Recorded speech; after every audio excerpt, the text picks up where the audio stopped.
इस दुनिया में हम सभी को बचपन से ही अच्छे संस्कार दिए जाते हैं, अच्छी अच्छी बातें सिखाई जाती हैं, अच्छे कर्म करने के लिए प्रेरित किया जाता है। लेकिन जब हम बड़े होते हैं तो हम अपने आसपास केवल बुराई को पाते हैं। हम देखते हैं कि हमारे आसपास कितना भ्रष्टाचार, कितनी चोरी चकारी, लूट डकैती वगैरह वगैरह फैली हुई है। लेकिन क्या आपने कभी ख्याल किया कि जिस बच्चे को बचपन से अच्छे संस्कार दिए गए थे, वही बच्चे बड़े होकर ऐसे कर्म करने क्यों लग जाते हैं? कोई माँ बाप नहीं चाहता कि उसका बेटा कोई गलत काम करे, लेकिन फिर भी दुनिया में इतने अपराध हैं। ऐसा क्यों होता है? कभी सोचा आपने? मन का खेल बड़ा अजीब होता है। हमें लगता तो है कि हम अपने मन को पूर्ण रूप से जानते हैं, लेकिन हमारा मन एक ज्ञान की भ्रांति बना के हमें हमेशा अज्ञानता में फंसाए रखता है। एक तरफ तो हम अपने बच्चों को बचपन में ये शिक्षा देते हैं कि बेटे वो काम करो जिसमें तुम्हारा इंटरेस्ट हो, जिसमें तुम्हारी रुचि हो, और दूसरी तरफ जब उस बच्चे के पढ़ाई में कम अंक आते हैं तो हम उसे डांटते हैं कि तुम पढ़ाई में अपने भाई जितने होशियार क्यों नहीं हो। एक तरफ तो हमने कहा कि बेटा वो करो जिसमें तुम्हारी रुचि हो, और दूसरी तरफ उस बच्चे की तुलना उसके भाई के साथ कर दी। अब वो बच्चा हमेशा अपने भाई की तरह बनना चाहेगा, क्योंकि बचपन का मन बड़ा निर्मल होता है। उस पे जो छाप पड़ जाती है वही छाप पूरी उम्र चलती है। अब वो बच्चा वो ना करके जिसमें उसकी रुचि है वो करेगा जो उसका भाई करता है, क्योंकि अपने माता पिता का प्यार ज्यादा पाने के लिए उसे अपने भाई से आगे निकलना होगा और उसके जैसा बनना होगा। और धीरे धीरे जैसे जैसे वो बड़ा होगा, वो दुनिया की भागदौड़ देख के सिर्फ एक चीज समझेगा कि इस दुनिया में पैसा सबसे सर्वोपरि है, सब कुछ पैसा ही है। और उस पैसे को कमाने के लिए जब वो अपने आसपास देखेगा कि लोग शॉर्टकट्स अपनाकर अच्छे पैसे कमा रहे हैं, तो वो भी उनकी तरह शॉर्टकट पकड़ के जल्दी कामयाब होने के चक्कर में कहीं ना कहीं कोई गलत काम कर बैठेगा। अब हम उस बच्चे के बचपन में फिर से लौट के जाते हैं। काश उस बच्चे के माता पिता ने उसके कम अंक आने पर यह ना कहा होता कि कोई नहीं बेटा, पढ़ाई में कम अंक आ गए तो क्या हुआ, तुम दूसरी चीजों में आगे निकल सकते हो, क्रिकेट, पेंटिंग, कोई कला। तो शायद वो बच्चा किसी और की तरह बनने का प्रयास नहीं करता और आज वो कर रहा होता जो वो करना चाहता था। आज की जो कहानी मैं आपको सुनाने वाला हूँ उसमें आपको अपने मन की इतनी बारीक चाल देखने को मिलेगी जो आप कभी देख ही नहीं पाते। आपको ये पता चलेगा कि हमारा मन कितनी बारीक और कितनी छुपी हुई चाल भी चल सकता है। तो इससे पहले कि आप इस कहानी में खो जाएं, इस चैनल को सब्सक्राइब जरूर कर लें। तो चलिए कहानी शुरू करते हैं। रात के सन्नाटे में अचानक एक बच्चे के रोने की गूंज उठती है। आज एक छोटे से गांव में एक नन्हे से बच्चे ने जन्म लिया है। बच्चे का भाग्य बहुत अच्छा है, उसने एक बहुत धनी परिवार में जन्म लिया था। ज्योतिषियों ने उस बच्चे की कुंडली देखकर बताया कि ये बच्चा बहुत भाग्यवान है, ये जीवन में या तो बहुत बड़ा सम्राट बनेगा या फिर कोई तपस्वी बनेगा। धीरे धीरे वो बच्चा अच्छी शिक्षा दीक्षा के साथ बड़ा होने लगता है। बच्चा बड़ा होनहार था, बड़ा ही कौशल था, उसमें हर चीज को झटपट सीख लेता था। लेकिन जैसे जैसे वो बड़ा होता गया, उसे उसके माता पिता ने ज्योतिष की वो भविष्यवाणी बतानी शुरू कर दी। और धीरे धीरे बच्चे के मन में ये बात बैठने लगी कि वो तो संत बनने के लिए पैदा हुआ है, क्योंकि उसके परिवार के पास धन संपूर्ण होने की वजह से उसमें राजा बनने की कोई चेष्टा नहीं थी। इसीलिए उसको लगने लगा कि मैं बहुत बड़ा संत बनूंगा। उसके माता पिता को ये सोचकर कभी कभी बहुत दुख होता था कि कहीं सच में हमारा बेटा किसी दिन कोई संत ना बन जाए।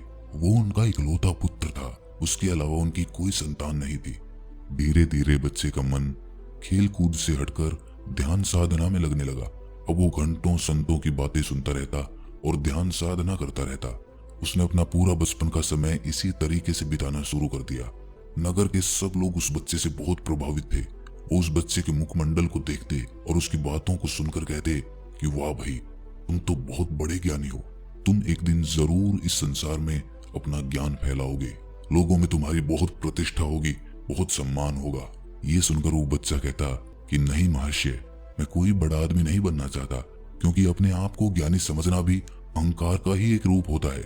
मैं अहंकारी नहीं हूँ, मुझमें अहंकार नहीं बचा, ये कहना भी एक अहंकार होता है। ये सुनकर सुनने वाले लोग सुनते ही रह जाते थे। एक बच्चा इतनी गहरी बात कर रहा है और वो उसके जय जयकार लगाते हुए अपने घर लौट जाते थे। ऐसे ही समय बीतता रहा और वो बच्चा अब एक नौजवान युवक बन चुका था। एक दिन उसने अपने पिता से जाकर कहा, अब मैं संन्यास लेना चाहता हूँ, मैं पूर्ण रूप से अपना घर त्याग करना चाहता हूँ। ये सुनकर उसके पिता अवाक रह गए। उनकी आंखों से आंसू झरझर कर गिरने लगे। पीछे उसकी माता भी खड़ी थी। वो दौड़कर अपने बेटे से लिपट गई और लिपट कर उससे रोने लगी कि बेटे, तुम अपने माँ बाप को छोड़कर चले जाओगे? तुमने कुछ नहीं सोचा कि तुम्हारे माँ बाप कैसे जिंदा रहेंगे? इस पर वो नौजवान युवक कहता है कि प्रिय माता, मैंने इस लोक कल्याण के लिए जन्म लिया है। मैं सबकी सेवा करना चाहता हूँ, सबको ज्ञान का मार्ग दिखाना चाहता हूँ। अगर मैं आपके पास रहता हूँ तो मैं इन संसार के लोगों से पूर्ण रूप से कभी नहीं मिल पाऊंगा। उसके माँ बाप ने अपने कलेजे पर पत्थर रखकर अपने बेटे को भिक्षु बनने के लिए दीक्षा दे दी। वो बच्चा अपना घर त्याग कर पास के ही एक संघ में रहने लग गया और ध्यान अभ्यास करने लगा। धीरे धीरे लोगों में तो वो पहले से ही प्रसिद्ध था और इस बात को सुनकर कि वो बच्चा अब एक भिक्षु बन चुका है, लोग उसको और ज्यादा मानने लगे। रोज शाम को लोग उसका उपदेश सुनने के लिए उसके पास पहुंच जाते थे। सब कुछ तब तक सही चल रहा था जब तक उस नगर में एक और विद्वान भिक्षु नहीं आया। दूसरा भिक्षु बहुत ही अद्भुत था। वो अपनी बातों से कम लेकिन क्रियाओं से ज्यादा ज्ञान देता था, इसीलिए उसकी बातें लोगों पर ज्यादा चोट करती थी। धीरे धीरे पूरे नगर में ये बात फैल गई कि नगर में एक बहुत ही विद्वान भिक्षु आया है, जो हमारे इस भिक्षु से भी ज्यादा विद्वान है। चलो उसके पास चलते हैं, उसका उपदेश सुनते हैं। ये भिक्षु तो हमारे अंदर कुछ बदल नहीं पाया, शायद वही भिक्षु बदल दे। और ये कहकर सभी लोग जो शाम को इस नौजवान भिक्षु के पास आते थे, उस भिक्षु के पास जाने लगे। और धीरे धीरे इस नौजवान भिक्षु का उपदेश सुनने के लिए कोई भी नहीं बचा। इस बात से भिक्षु परेशान रहने लगा।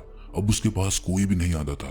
वो अकेला बैठा रहता और सोचता रहता कि ऐसा उस भिक्षु के पास क्या है जो मेरे पास नहीं है। और एक दिन ऐसे ही उसने निश्चय किया कि वो जाकर उसका उपदेश सुनेगा कि ऐसा वो क्या ज्ञान देता है कि लोग मेरे पास से उठकर उसके पास चले जाते हैं। और ये सोचकर वो एक दिन उसका उपदेश सुनने के लिए पहुंच जाता है। उसका उपदेश उसे कुछ ज्यादा प्रभावी नहीं लगा और उसे लगा कि एक ठग है जो ऐसी वैसी बातें बनाकर लोगों को बहला फुसला रहा है। ये बात उसने उस नगर के लोगों को बताने का प्रयास किया, लेकिन उस नगर के लोगों ने कहा कि गुरुजी, आपको ये ईर्ष्या शोभा नहीं देती। अगर आपके पास कोई उपदेश सुनने के लिए नहीं आ रहा तो इसका मतलब ये नहीं है कि आप दूसरे के बारे में ऐसी तुच्छ बात करेंगे। ये आपको बिल्कुल भी शोभा नहीं देता गुरुजी। छोटा मुंह बड़ी बात। और ऐसी टिप्पणियों से इस नौजवान भिक्षु के तन और मन में आग लग जाती थी। और एक दिन इसने निश्चय किया कि मैं इस समस्या की जड़ को ही नष्ट कर दूंगा, मैं उस विद्वान भिक्षु की हत्या कर दूंगा। और ये सोचकर वो अपने हाथ में तलवार उठाकर रात को उस भिक्षु को मारने के लिए पहुंच जाता है। लेकिन जैसे ही वो तलवार उठाकर उस भिक्षु को मारने के लिए आगे बढ़ता है,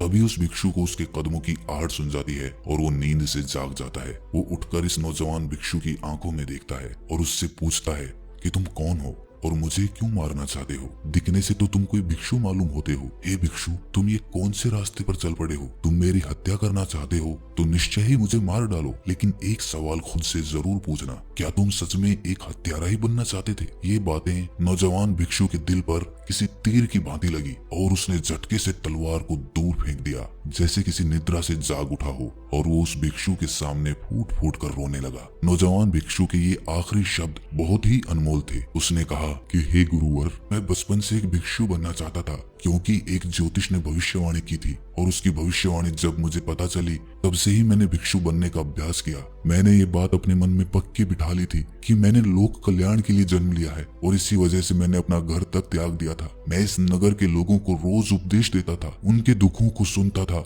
लेकिन जब ये लोग मुझे छोड़कर आपके पास चले आए तो मुझे लगा कि मेरे जीवन का मकसद ही खत्म हो गया। कैसे मेरे मन ने इतना खतरनाक कदम उठा लिया? मैं हमेशा सोचता था कि मेरा अहंकार खत्म हो चुका है, मैंने अपने अहंकार को जड़ से मिटा फेंका है, ऐसा भ्रम होता रहता था मुझे। लेकिन आज वास्तविकता में मुझे पता चला कि मेरा अहंकार खत्म हो गया है, यही मेरा सबसे बड़ा अहंकार है। और जब मेरे इस अहंकार को चोट पहुंची तो मैं अंदर से तिलमिला उठा और मैं आपकी हत्या करने का घोर कदम उठाने तक मजबूर हो गया। हे गुरुदेव, मुझे माफ कर दें, मैं गलत रास्ते पर था, मेरी तो पूरी जिंदगी झूठ बनकर रह गई। और ये कहते हुए वो नौजवान युवक उस भिक्षु के पैरों में गिर पड़ा। उस भिक्षु ने उसे उठाकर कहा कि हमारे मन की चाल बहुत सूक्ष्म होती है, हम करना कुछ चाहते हैं लेकिन कर कुछ जाते हैं। उसी तरह अहंकार भी बहुत सूक्ष्म होता है। मैं दूसरों से अच्छा हूँ, ये भी एक बहुत सूक्ष्म अहंकार है। वास्तव में बिना अहंकार वाले आदमी को तो किसी से क्या मतलब, कोई अच्छा हो कोई बुरा हो, लोग आए या जाएं,